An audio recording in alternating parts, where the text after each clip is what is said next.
Hey everybody, it's Jason Blaha here, and once again it is time for my client Emma's vlog, arguably the most popular vlog we've had, and the most long-standing, right? We've done more vlogs for her than anyone else, and she runs Conjugate. So, we got a PR today. She got 145 off of a dead pin football bar bench. And yeah, I know people will look at some of the conjugate lifts and they'll laugh and be like, where do you guys come up with all these different lifts? Well, that's the idea with conjugate. You know, we max on a lot of different movements.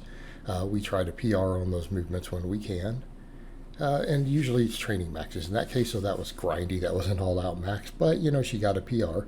And that's kind of one of my rules with a lot of my people. I don't want to see them grind. I want to see training maxes. But if they do max, they better not miss it. Right? We don't want to miss it. So, the rest of her upper body day, we did close grip benching, we did chin-ups, and we did tricep press downs. And right now, as I've said, we've got her overall volumes a little lower than usual. Again, you know, there'll be people who come in and chime in with negative things in the middle of these, like, oh, you're making excuses. Really, she's made amazing progress.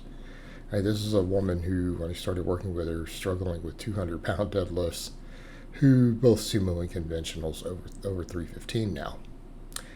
I think we've made pretty good progress. You know, she can pause bench 150.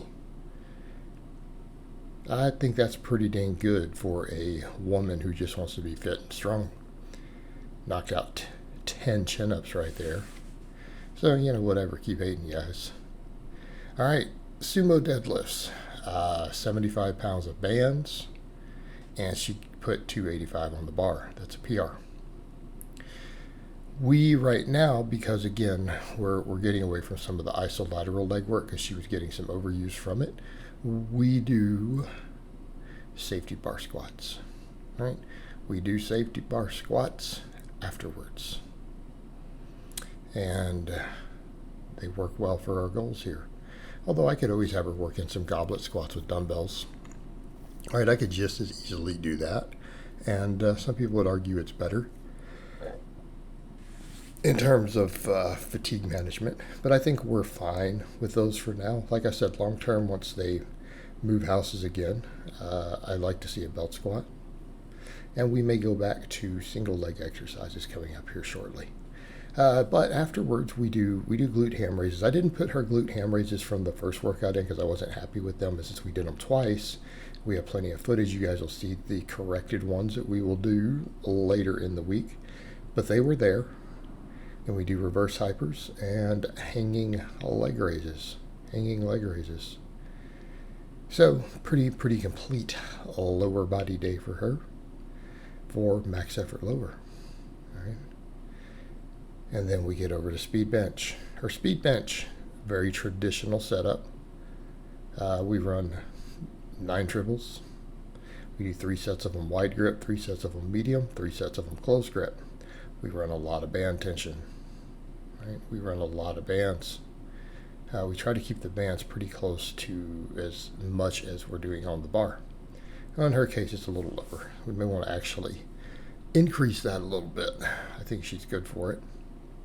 But, you know, the issue we do run into without a bunch of smaller bands for fine-tuning for women, sometimes the speed bench, we can't always get the percentages we want. It's not like we're dealing with guys who are benching 315 plus. So, you know, we work with what we have for band tuning. You know, but maybe we'll talk to them about getting some smaller extra mini bands to fine-tune that. But after speed benching, she does dumbbell presses. Right? We do dumbbell presses. And again, we keep these things basic, right? We can run conjugate with do very, very basic movements. These things don't need to be complicated. And that's the other thing. It's been noted in these client vlogs. My clients get great results, just oftentimes rotating and programming a lot of very basic movements. You know, you look at her upper body days right now, what are we doing? Close grip benching. You know, after our max work and speed work, which is the complexity. Everything else is just hypertrophy. She's doing closed grip benches, band press downs, chin-ups, dumbbell presses. We do some upright rows, you know, between the 2 different days.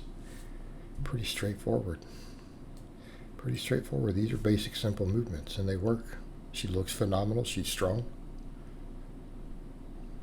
We're in a good spot. We're in a very good spot. Then, of course, here's our upright rows, and then we finish up with band press downs. And we're doing a lot of tricep work for her right now. Number one, she's noted she doesn't think her arms are big enough. And I'm like, it's not biceps. We need more tricep. All right? That's what makes arms look big, other than just from one or two specific angles, you know.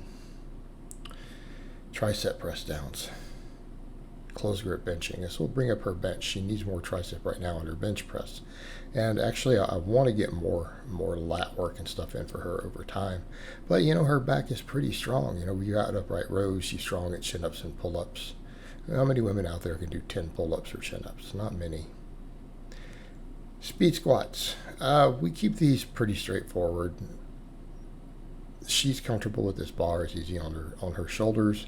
So we tend to mostly just do safety bar, and we do our rotating on the sumo and conventional as far as the speed pulls go. But, you know, safety squat bars, speed boxes with bands, and then this week we're doing conventional speed pulls with bands. All right, afterwards, I have her do good mornings, and we had been using the cambered bar. We came back over to the safety squat bar. Again, it's good to rotate our training stimulus here.